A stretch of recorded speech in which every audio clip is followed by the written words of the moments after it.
On the 1-year anniversary of the murder of George Floyd, the RNL Revolution Nothing Less show dedicates this and every show to ending the unspeakable and unnecessary suffering of people here and around the world by doing everything in our power to contribute to making revolution nothing less for the emancipation of all humanity.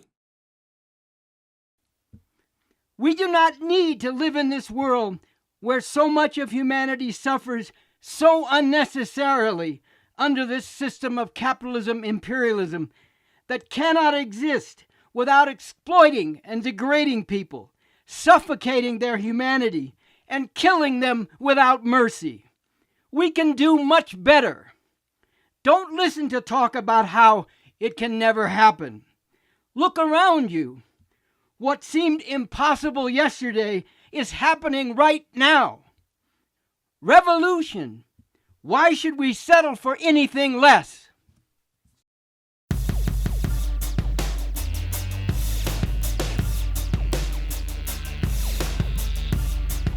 This is the RNL Revolution Nothing Less show. Today is May 27th, 2021. My name is Andy Z. I'm the host of the show, and I'm coming to you from Los Angeles, California. This week saw two linked and important anniversaries.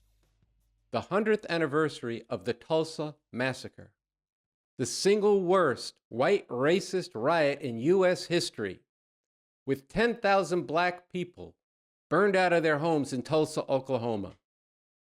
6,000 were detained, 800 hospitalized, and estimates run in the low hundreds for people killed, even though official records just list a couple of dozen. Also this past week, on May 25th, was the wanton and brutal police murder of George Floyd that sparked a beautiful rising of millions of people here and around the world. The reverberations are resonating today in the struggle of Palestinians in the settler state of Israel and throughout the Palestinian diaspora. And as we begin today's show, and we're going to deepen this as we go along, we are working here on the RNL Show so that we, so that you, so that millions of people who took to the streets last spring can see our potential collective power so that we can go forward starting now to prepare for the revolution that we so desperately need, the humanity urgently needs, and that we can actually do in this time. The power that was demonstrated in the streets 1 year ago contributed to the Revcoms assessment in a declaration, a call to get organized now for a real revolution, that we have entered a rare time, a rare circumstance when revolution could be possible. And that now is the time to get organized for that revolution. So in today's show, we're going to tie all these elements together. The centrality of the struggle to end the oppression of black people, and the crucial role that that struggle has played in history, continues to play today, and must play in the revolution that we are aiming for. This is a revolution based on the new communism developed by the revolutionary leader Bob Avakian, who has said, and he has fought for, the understanding and the orientation that the liberation of black people is a central question for revolution in this country, and that liberation can only be won as part of the struggle to emancipate all of humanity. Today's show will begin with some video from a talk by Bob Avakian in 2018 that goes to the heart of why only an actual revolution can lead to overcoming white supremacy and to achieve real liberation. And then we're going to go to a press conference that the Revolution Club held here in Los Angeles on the anniversary of George Floyd's murder, announcing an important step in organizing for this revolution, a demonstration, a call to all who want a better world, June 12, 2021, march. Show the world that we are getting organized now for revolution, nothing less. We're fighting to emancipate all of humanity, for a world free of all oppression and exploitation. No more antagonistic divisions among the people. This system cannot be reformed. It must be overthrown. And this will be followed by a special RNL Revolution Nothing Less segment on the lessons of the beautiful rising of last spring and what this portends for the possibility of really making revolution. And then we're going to follow this with a video that was made just for the RNL show on the Tulsa Massacre last year. So let's go. I've mentioned a couple times already on today's show a declaration and call from the Revcoms, a call to get organized now for a real revolution. We've been emphasizing this call for the last month, and we're going to continue to do so because this is a document for this time, which, as I said, and the document brings this out, the declaration call brings this out, that this is one of those rare times, rare circumstances where in a powerful country like this, you could really make a revolution. But to do that, there's a lot of work to be done. The forces for revolution now are very small and they need to grow, and there's a basis for them to grow. And that's going to be one of the things that comes out in today's show, talking about the beautiful rising. I've been giving a lot of emphasis on the show to this from the fourth section of this short call.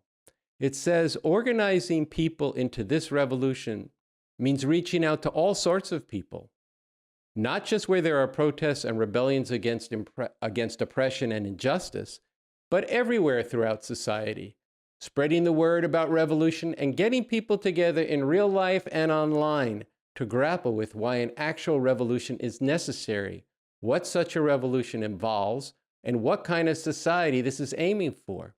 This will enable people who are new to the revolution to themselves become organizers for this revolution and recruit more and more people to do the same. Well, how are people going to know about what this revolution, why this revolution is necessary and what it's all about and what it's for? Well, one of the key things is brought forth in the third section of this call, a short section on Bob Avakian. It says this, quote, "To make this revolution a reality, we need leadership with the scientific method, the strategy, and program that can shine a light through the madness and chaos that this system is constantly creating and can lead to carving a path forward out of this madness to the radically new world we need. And we have that leadership in Bob Avakian, BA. BA is the architect of a whole new framework for the liberation of all oppressed people and the emancipation of all of humanity. And we call that the new communism." So with that, I want to bring you to a speech from Bob Avakian in 2018, why we need an actual revolution and how we could really make revolution. And this speech opens up with a very moving section by Bob Avakian, where he just brings out in a very visceral way the murder by the police in the Bronx, New York, of Ramarley Graham and what his parents felt and his grandparents felt when the police took their son and grandson.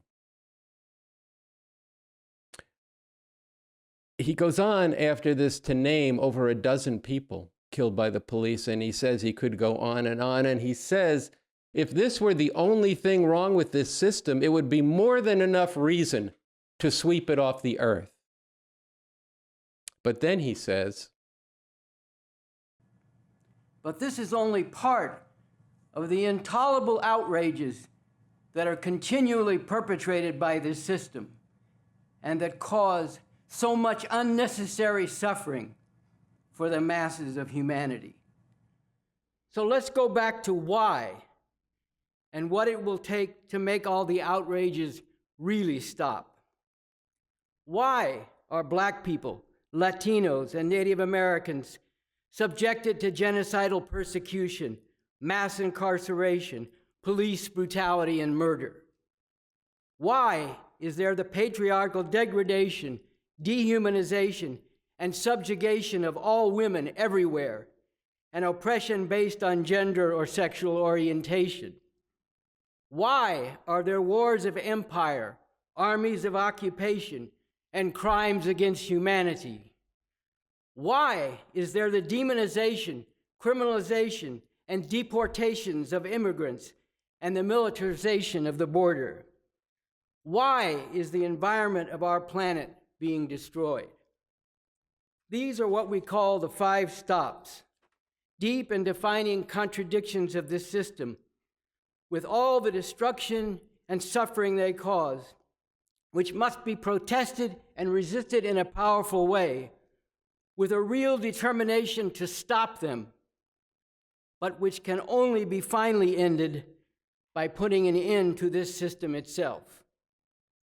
Why, along with all this, do we live in a world where large parts of humanity live in stark poverty, with 2.3 billion people lacking even rudimentary toilets or latrines, and huge numbers suffering from preventable diseases, with millions of children dying every year from these diseases and from starvation, while 150 million children in the world are forced to engage in ruthlessly exploited child labor. And the whole world economy rests on a vast network of sweatshops, employing large numbers of women who are regularly subjected to sexual harassment and assault. A world where 65 million refugees have been displaced by war, poverty, persecution, and the effects of global warming. Why is this the state of humanity? There is one fundamental reason. The basic nature of the system of capitalism-imperialism that we live under, and the way, because of its very nature, it continually perpetrates and perpetuates horror after horror.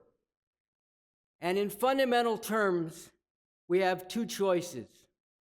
Either live with all this and condemn future generations to the same, or worse, if they have a future at all, or make revolution.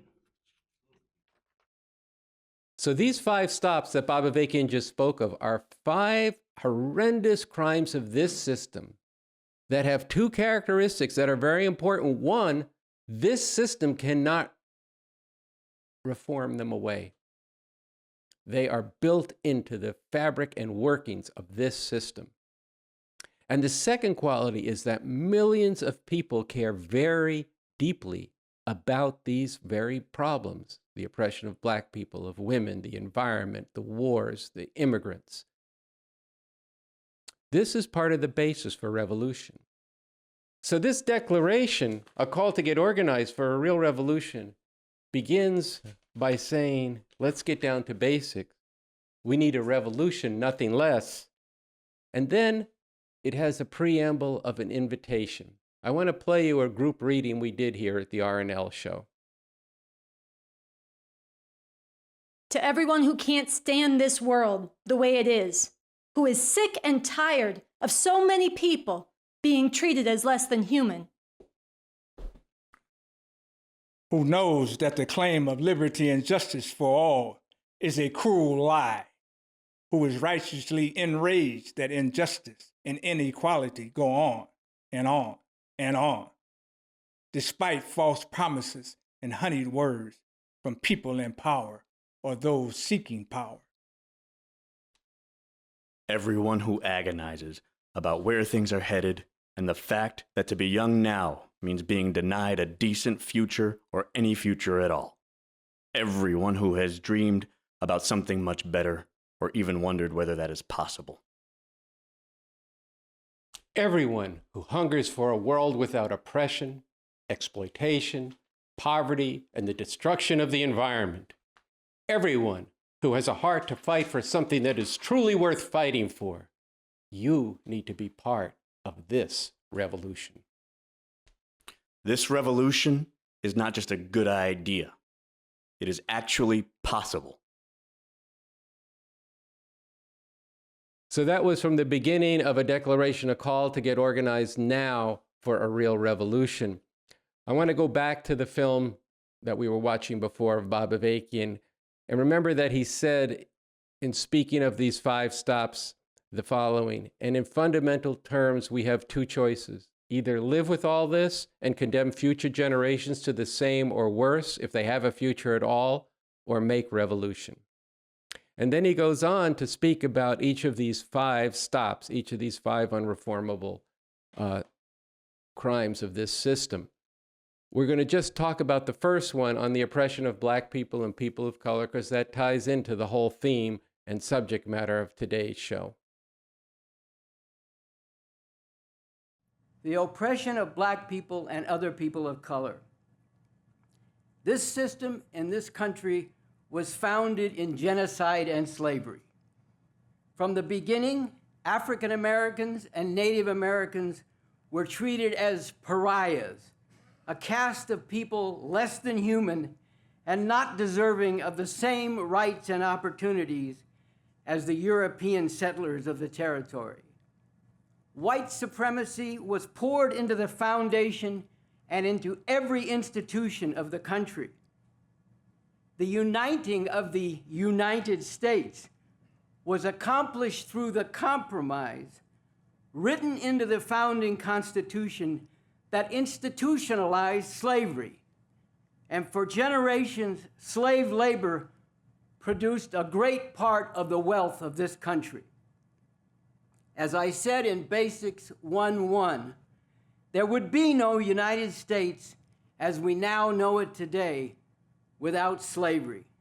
That is a simple and basic truth. And then, when it was no longer possible to contain the conflicts that had been somewhat held in check by the founding compromise, the Civil War erupted between the southern slave states and the northern states, which increasingly were based on the exploitation of wage labor by capitalists. But shortly after the end of this Civil War, another compromise was engineered, which was a continuation of the original compromise under the new conditions.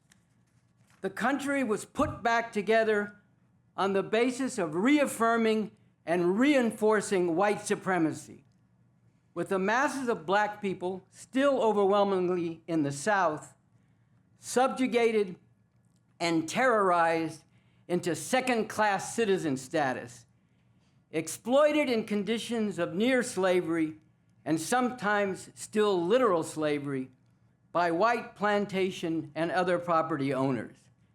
And the land and way of life of the native peoples was further stolen through armed conquest and decimated by slaughter, confinement in reservations, and cultural genocide, which has resulted in the poverty, oppression, and repression that continues to be inflicted on Native Americans to this day. Under slavery, it was the armed patrols and militias organized by the slave owners that hunted down slaves who rebelled or just tried to escape and terrorized the masses of Black people as a whole. After slavery, with Jim Crow segregation, it was the Ku Klux Klan, together with local sheriffs, who largely played this role. Today, in the conditions in which masses of Black people in the ghettos of the inner cities find themselves, the role that was played in the past by the slave patrols and then the Ku Klux Klan and local sheriffs is now carried out by heavily armed urban police forces. This is a big part of the overall role of the police, which, as I said in Basics 124, is not to serve and protect the people.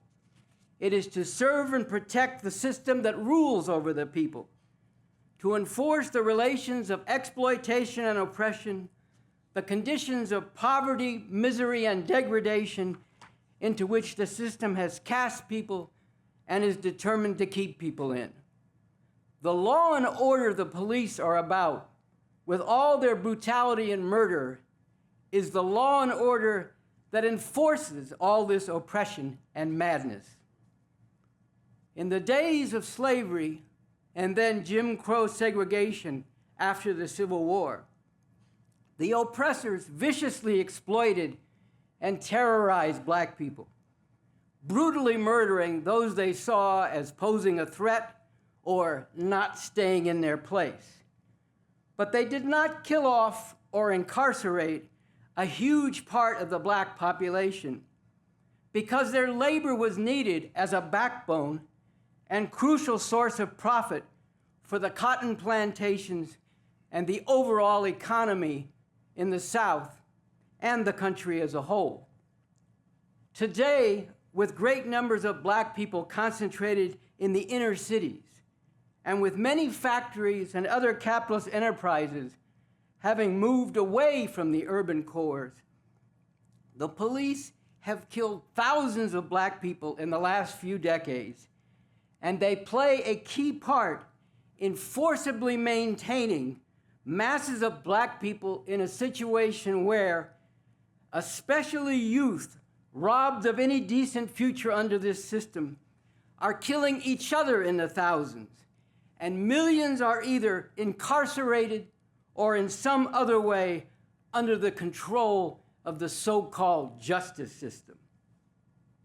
Because white supremacy is such a defining part of this country, it is not just African Americans and Native Americans, but people of color generally who are subjected to discrimination, degradation, and brutality. And this applies now in acute ways to those whose roots lie in Mexico, El Salvador, and other parts of Central America and the Caribbean, which are tightly ensnared in a net of domination and exploitation by the imperialists of the USA, whose ravaging of these countries has driven many to emigrate to the US itself. White supremacy and capitalism, they have been completely interwoven and tightly stitched together through the whole development of this country down to today. To attempt to really put an end to white supremacy while maintaining the system of capitalism would tear the entire fabric of the country apart. White supremacy and capitalism. It is not possible to overcome and finally abolish the one without overthrowing and finally abolishing the other.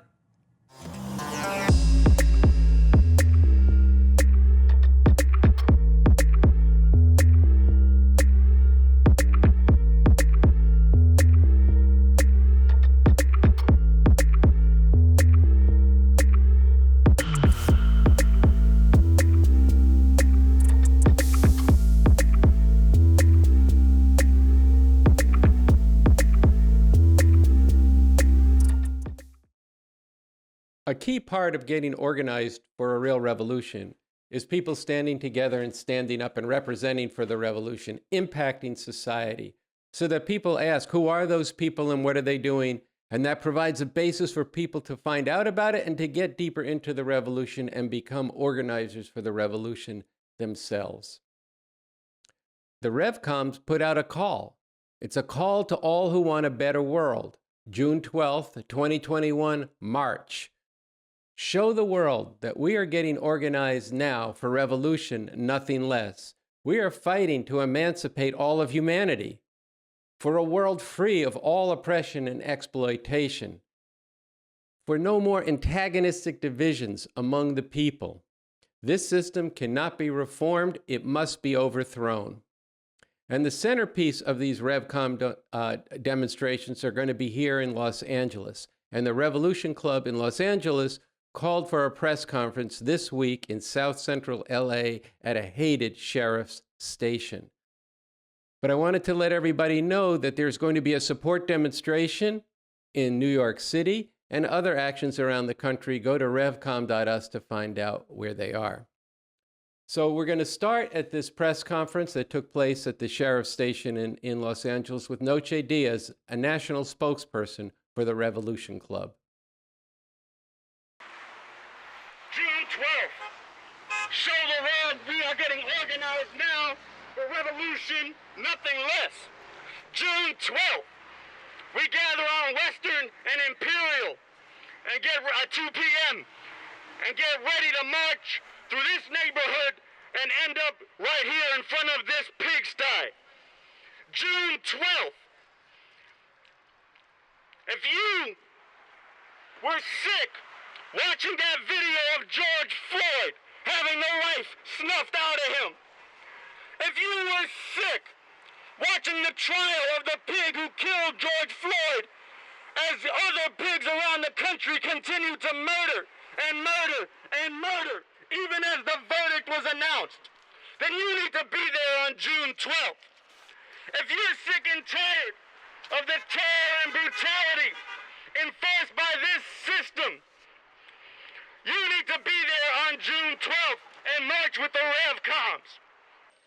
If you're sick of the leaders that get paraded out in front of people who want a better world, that tell you to find some way to tinkle around the edges to make America live up to its promises, then you need to know about and follow the leadership of Avakian, who says America was never great, and it's because of the system that's at its foundation, and we need revolution, nothing less, and we can do it.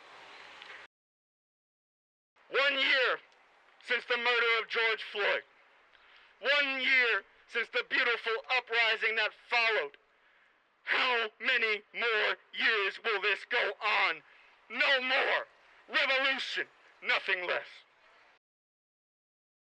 After the press conference, I had an opportunity to interview Noche Diaz and Michelle Xai of the Los Angeles Revolution Club. We were just down the block from the LA County Sheriff's station where the press conference was held. I asked Michelle for her thoughts on the message that they delivered on Tuesday at the sheriff's station. And we're calling on everybody, everybody who's sick and tired of seeing the world the way it is, people being treated as less than human, to actually come to June 12th and be a part of many different people from many different backgrounds and nationalities and life stories, coming together and actually putting on the scene a way out of this, for generations that have, grown up in neighborhoods like this and have seen the terror and brutality and murder of the sheriffs, of the police, these are enforcers of a system of capitalism, imperialism that cannot be reformed. It must be overthrown. And that's what we have the strategy and leadership in Avakian to actually make that real, And that's what we're going to be manifesting on June 12th, and we're calling on all of those, again, who, might have seen last year after Dijon Kizzee was murdered right down in these streets, of right where we were today, and saw that video of him, of Dijon Kizzee running away, and still being murdered and shot down, his family members and everything, and, continuing to post about loving this person and missing this person, and you think, and you multiply that by millions of people, that have had to go through that horrible pain that no human being should have to go through, of having to bury their loved ones, of having to lose a loved ones because what? Why? Because of a system that needs their police to continue to brutalize and murder people, to continue to keep their system in place, and this is what these sheriffs, represent. They're a symbol of this whole system. They got white supremacist gangs in them. They have murdered over 300 people in the last 20 years, They send out their sheriffs to murder a black or brown person in order to get their tattoo into their white supremacist gang. This is the ugly terror and murder that they represent and they symbolize of a whole system that needs to be overthrown, must be overthrown, and we are getting prepared and organized and projecting a force into the scene on June 12th. That this is what we have, this is the leadership we have, this is the strategy we have, and this is what we're working on. Then I asked Noche for his reflections on the day, and we began a conversation, some of which I'm going to show you now. Everybody who is beginning to question that, again, over this last year, who saw those statues to Confederate generals and said, what kind of country is this? You should come out there June 12th and be marching with those of us who understand the need for revolution, because this is our time, all right? This, not just June 12th, but June 12th as part of, the age that we're living in, where this system could be brought down, where this old, ugly, rotten empire that's been around for too damn long is actually showing some of its weakness. They were afraid of us on this corner, but that was a metaphor for the fear that this system has for the potential of the masses of people to rise up, and what was seen in embryo over the last, year in the beautiful uprising. And they're afraid of that getting connected with what we saw in embryo on the corner today, of a disciplined, organized, revolutionary force with the leadership to take it all the way, which is what we've got with Bob Avakian. But what is the Revolution Club, and how do people get into it?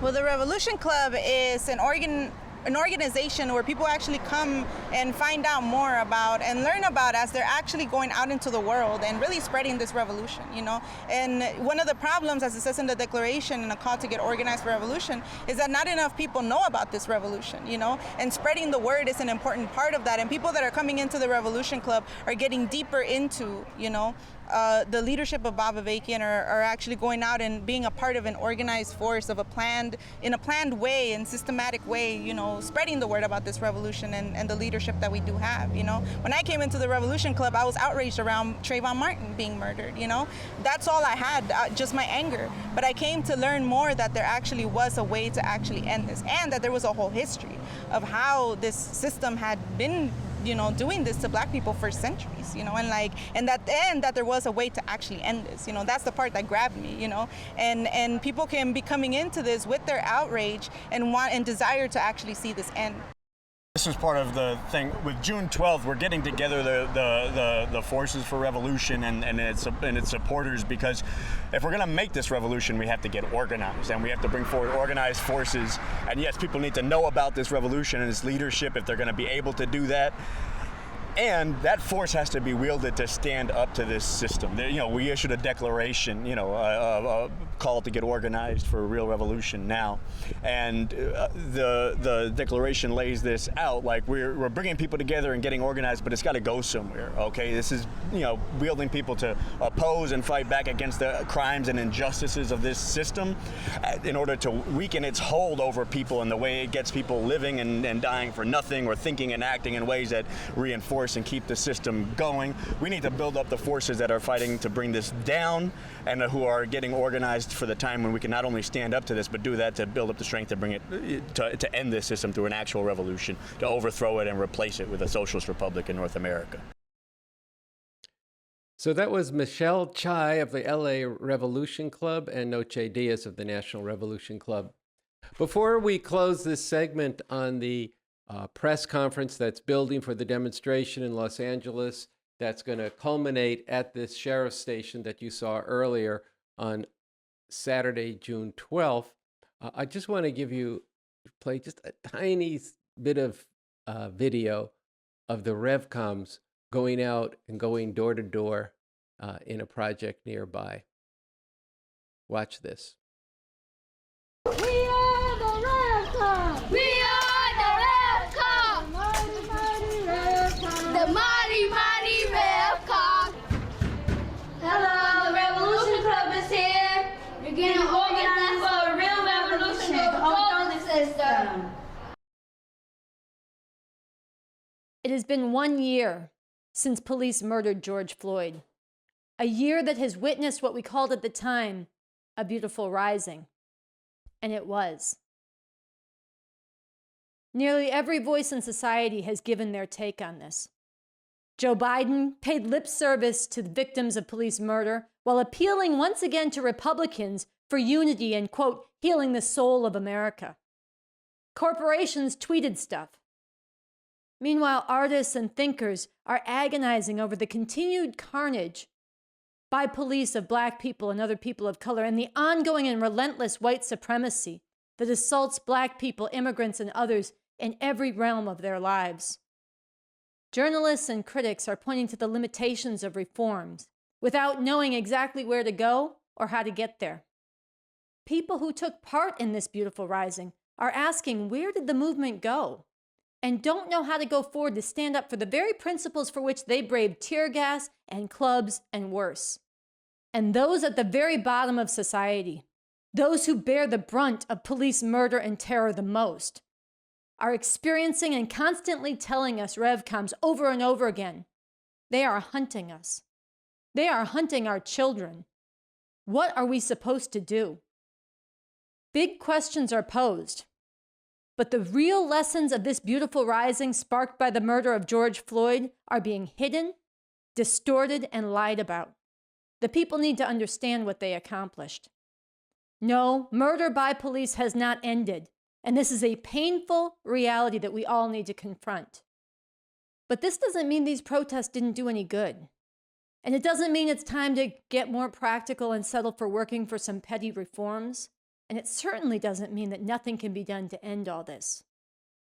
No, the real lesson to draw from the murder of George Floyd and from the more than 400 years since the first Africans were dragged to these shores in slave chains is captured powerfully by Bob Avakian in his speech, Why We Need an Actual Revolution and How We Can Really Make Revolution.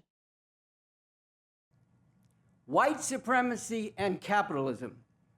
They have been completely interwoven and tightly stitched together through the whole development of this country down to today.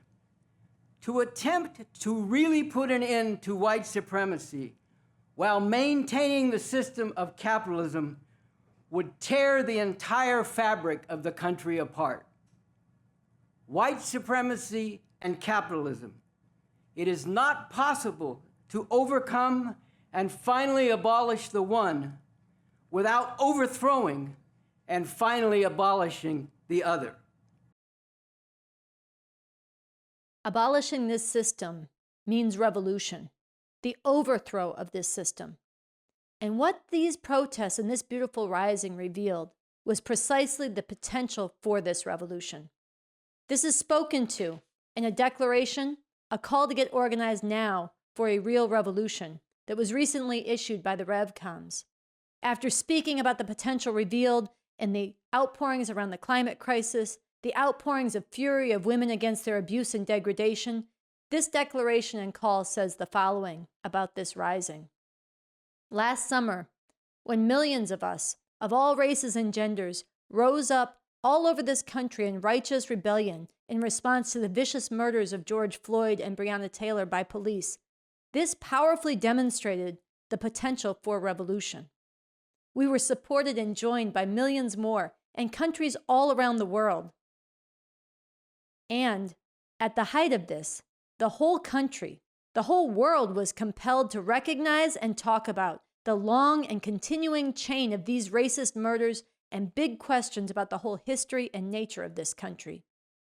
Yes, this powerful rising was, in the short run, misled into dead ends by people working for meaningless, petty reforms and seeking funds for themselves and positions within the structures of this system. But that does not change the fact that what was demonstrated was the possibility and potential for something much greater and far better, an actual revolution. It's important to look at how this is so and how much it matters, and how all this didn't just spring forth like magic, but was brought forward through a process of struggle that needs to be built on and continued to take it forward. It mattered that the masses of people in Minneapolis broke with protest as usual and lit up the sky that first night in defiance, shocking those in power and sending a message to the people that we are not taking this, and through this igniting a simmering rage all across this country. It mattered that as these protests spread, they reached into the heartland of America, including rural and southern towns that had been hotbeds of the KKK, so-called Trump country. This showed how when the people stand up with right on their side, this can shake even the strongholds of reaction, giving strength to those who had been intimidated into silence and even breaking loose some who had been locked into oblivious ignorance. It mattered that the Revcoms were out in the midst of all of this, joining in the uprising and also struggling over the way forward, sounding the alarm on the fascism of the Trump-Pence regime, pointing to the need and the potential for an actual revolution, and bringing forward the leadership we have for this revolution in Bob Avakian and more. When that pig put his knee on George Floyd's neck, that concentrated 400 years of a system that has had its boot on the necks of black people. But you all standing up here brought something else into the picture. The possibility that that boot could be lifted. And this is important.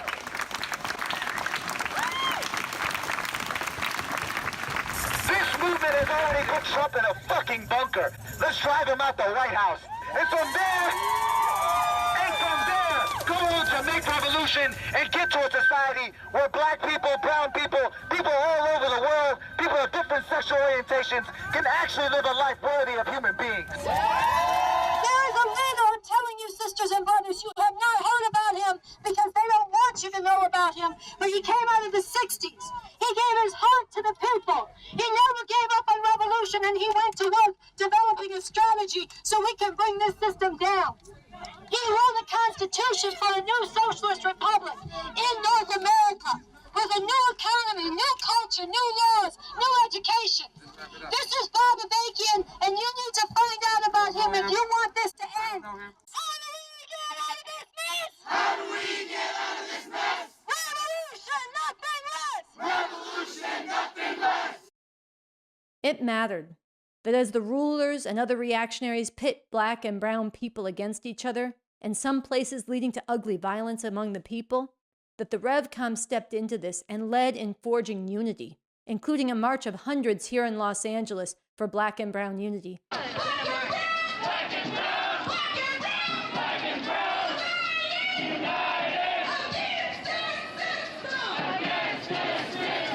It could have been anybody else taken from their land, used for the foundation of this country, but it was black people that were taken. People from Central America, people from Mexico, that come to this country to try to bring a better life to their family. And they're told that black people are lazy. They're told that black people are criminals. And if you're black, you're told that those people that are coming from across the border are taking your jobs. And that serves their fucking system to keep us in the situation that we're in instead of coming together and recognizing who our true enemy is. Not the people across the street from us, not the people that look like me and you, but the system.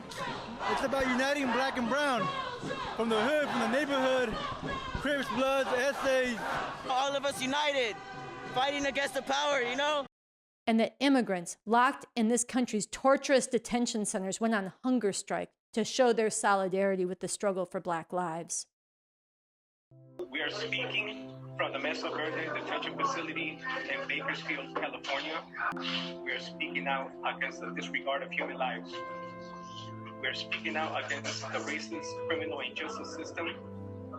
We want the police to stop murdering black people.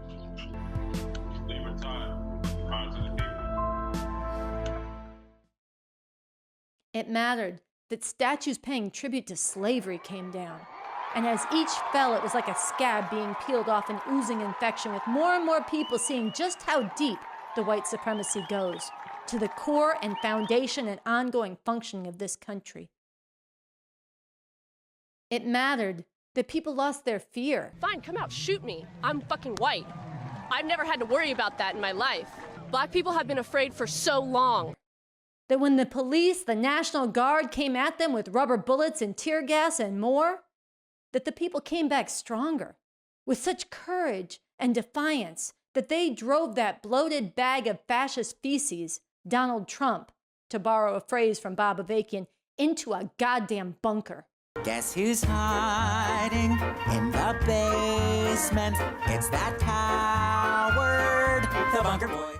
And it mattered that when Donald Trump called out the U.S. military to stage a fascist photo op, that the people came back once again with such defiance that they drove a wedge between Mark Milley, the top military commander in the country, and Donald Trump, the commander-in-chief, propelling Milley to apologize before the eyes of the world. I should not have been there. In part, this revealed the fear of Milley and others that their military could lose legitimacy in the eyes of the people, including among huge numbers of the black and brown members who make up its ranks. Reports have been coming out that many black National Guardsmen were ashamed to tell their families that they were part of patrolling these protests. all this has potentially profound implications for the future revolutionary situation we are fighting to bring into being. It mattered that as the fascist forces began to regain their footing and started attacking and threatening, ramming their cars into protests, even outright gunning down protesters in the streets of Kenosha, Wisconsin, that 21 brave heroes who should never be forgotten did lay down their lives, setting a powerful moral example and demonstrating vividly the kind of unity and sacrifice that will be necessary to withstand this system's repression as we go forward to put an end to this system itself that spawned all of this nightmare. And it mattered that this beautiful rising inspired people all over the world to stand up as well. In Britain, Brazil, Iran, Syria, France, India, Senegal, Mexico, Japan, and everywhere in between. Even the strength of the recent resistance among Palestinians against the genocidal assault by Israel cannot be separated from the inspiration of this beautiful rising and its impact on the world. All this gives just a taste of how much it will inspire people all over the world as we make advances for an actual revolution in this country and finally win a revolution in this most monstrous imperialist beast that has ever existed. No, this didn't sustain at the same high level, and people don't know without good leadership where it needs to go now. But the point is, all these people are still out there, and we do have the leadership we need to go further than a beautiful rising to a beautiful world. That leadership is Bob Avakian, someone who's developed the scientific approach, the strategy to make revolution, the vision of a new society, and who is actively leading us in navigating to get there now. And it is this potential for revolution that Bob Avakian recognized in this beautiful rising, and he spoke to it right in the height of it on June 1st of last year in a statement that ended like this. We do not need to live in this world where so much of humanity suffers so unnecessarily under this system of capitalism-imperialism that cannot exist without exploiting and degrading people, suffocating their humanity, and killing them without mercy. We can do much better. Don't listen to talk about how it can never happen. Look around you. What seemed impossible yesterday is happening right now. Revolution. Why should we settle for anything less? Yes, the fascists lashed out with fury against this challenge to white supremacy and unleashed threats and violence against the people, and all this culminated in a violent fascist coup attempt in the Capitol on January 6th. But even this very negative development holds a potential positive within it. It has revealed and brought to the fore the irreconcilable differences that are tearing society apart, contributing to the very rare time and circumstance that we find ourselves in when the possibility for a real revolution could be ripened. So on this anniversary of the brutal police murder of George Floyd and the beautiful rising this sparked, we need to recognize and stand on all the strengths of the people and all the potential that was revealed in this for an actual revolution.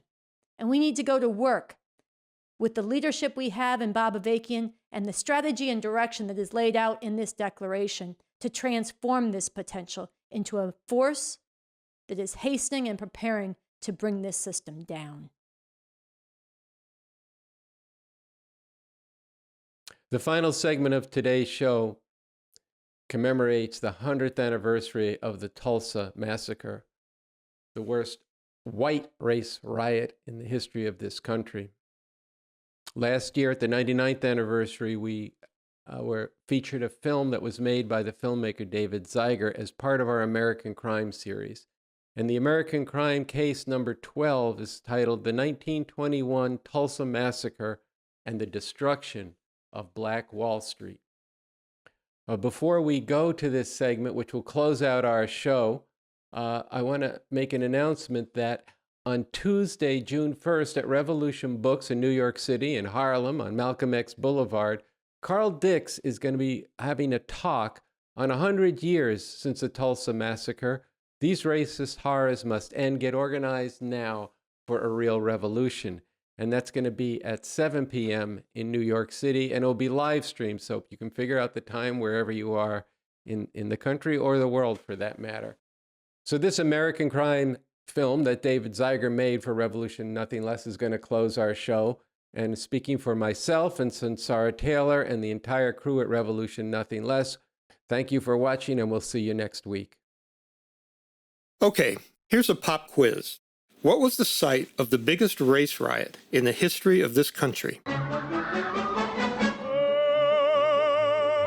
Oklahoma, where the wind comes sweeping down the plain. That's right, the great state of Oklahoma, home of lovable farmers and ranchers who just need to learn how to be friends and share all those wide open spaces. In the decades following the Civil War, Oklahoma was the destination for both white settlers and former slaves looking to build a new life. It was also the final destination of the Trail of Tears, the forced march of the southeastern Native American tribes, but that's another American crime story. When Oklahoma became a state in 1907, the very first law they passed legalized and enforced racial segregation. After all, they had to make it a real American state. Tulsa, then, was a sleepy town of 10,000. But with the discovery of oil 3 years later, the population grew to over 100,000 in just 1 decade. Among those were thousands of black people looking for a better life and hoping to escape the worst of Jim Crow Mississippi, Georgia, and other states of the Old South. In 1921, Tulsa was strictly segregated. Black people could work in town, but all black residents were required to live and shop in the Greenwood district of northern Tulsa. Greenwood's segregated economy, self-contained and self-sufficient, was so successful that it became known nationally as the Black Wall Street. Black-owned grocery stores, banks, libraries, hotels, restaurants, movie theaters, and more lined Greenwood Avenue. But here's what happened on May 30th, 1921. Dick Rowland, a 19-year-old black shoe shiner working downtown, enters the elevator of the only building with a restroom that blacks can use in the area. Sarah Page, a white 17-year-old, is the elevator operator. When the door closes, Page cries out, and Rowland, who may have just tripped and stepped on her foot, runs off, knowing what can happen. Sure enough, he's alleged, without evidence, to have assaulted Page. He's arrested the next morning and held in a jail cell above City Hall. Then the headlines hit. The Tulsa Tribune declares nab Negro for attacking girl in elevator, and headlines an editorial, quote, "To lynch Negro tonight," end quote. Within an hour, a lynch mob in the hundreds descends on the courthouse. Word spreads throughout Greenwood that whites are storming the courthouse, and Rowland is in danger. At 9 p.m., a group of 25 armed black men, some World War I veterans, drive to the courthouse determined to stop the lynching. The local authorities refuse their offer to help, and they leave. But the heavily armed white mob is incensed when a group of 75 black men return to the courthouse and are again turned away. A white man approaches an armed black Army veteran and demands he turn over his gun. A fight breaks out, and a gun goes off. Historian and author Scott Ellsworth wrote, "While the first shot fired at the courthouse may have been unintentional, those that followed were not. Almost immediately, members of the white mob, and possibly some law enforcement officers, opened fire on the African American men, who returned volleys of their own. The initial gunplay lasted only a few seconds, but when it was over, as many as a dozen men, both black and white, lay dead or wounded. Outnumbered more than 20 to 1, the black men began a retreating fight toward the African American district, with armed whites in close pursuit. They tried to kill all the black folks they could see," a survivor, George Monroe, recalled later. As many as 500 white men and boys are immediately sworn in as, quote, "special deputies," end quote, and told to, quote, "get a gun and get a nigger," end quote. Deputies pass out weapons from a sporting goods store across the street. White rioters begin firing on blacks and setting fire to black-owned homes and businesses late into the night. Then as dawn approaches, literally thousands of armed whites, some estimated as many as 10,000, gathered in 3 locations on the edges of Greenwood. A siren sounds at daybreak, and the mobs of white terrorists launched their invasion. These armed white mobs include over 150 Tulsa police. They set about systematically killing, looting, and burning the entire district of Greenwood, block by block. Armed whites break into black homes and businesses and force the people outside, where they are led away at gunpoint to internment centers set up by the authorities. Anyone who resists is shot. If guns are found inside, the occupant is shot. Homes and businesses are looted, then set on fire with torches and oil-soaked rags. House by house, block by block, Greenwood is demolished. Even airplanes are used to shoot black people from the air and drop kerosene bombs on buildings, setting them ablaze. Tremendously outnumbered, black Tulsans fight back. Riflemen take positions atop the belfry of a newly built church to try and halt the white invasion, but the church is burned to the ground. Deputized police and the National Guard units arrest 6,000 Greenwood residents. Black Tulsans don't go down without a fight, but they're outgunned and outnumbered. Survivors recounted black bodies loaded on trains and dumped off bridges into the Arkansas River, and, most frequently, tossed into mass graves. By noon on June 1st, these white mobs had murdered more than 300 black Tulsa residents. They had turned 40 square blocks of Greenwood into a scorched wasteland, including 1,256 homes destroyed, along with virtually every other structure, churches, schools, businesses, even a hospital and library. More than 10,000 residents were left homeless. Thousands of black Tulsans spent the winter living in tents, many left for good, having had enough of Tulsa, Oklahoma. A grand jury investigation organized by Oklahoma's governor in the days after the massacre referred to the events in Tulsa as a, quote, Negro uprising, end quote, concluding, quote, the assembly was quiet until the arrival of armed Negroes, which precipitated and was the direct cause of the entire affair, end quote. But that ain't all, folks.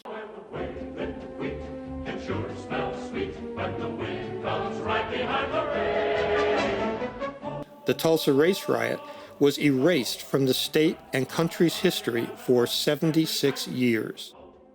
It wasn't until 1997 that a commission was established in Oklahoma to study the riot. And what did they find? Quote, not one of these criminal acts was then or ever has been prosecuted or punished by government at any level, municipal, county, state, or federal.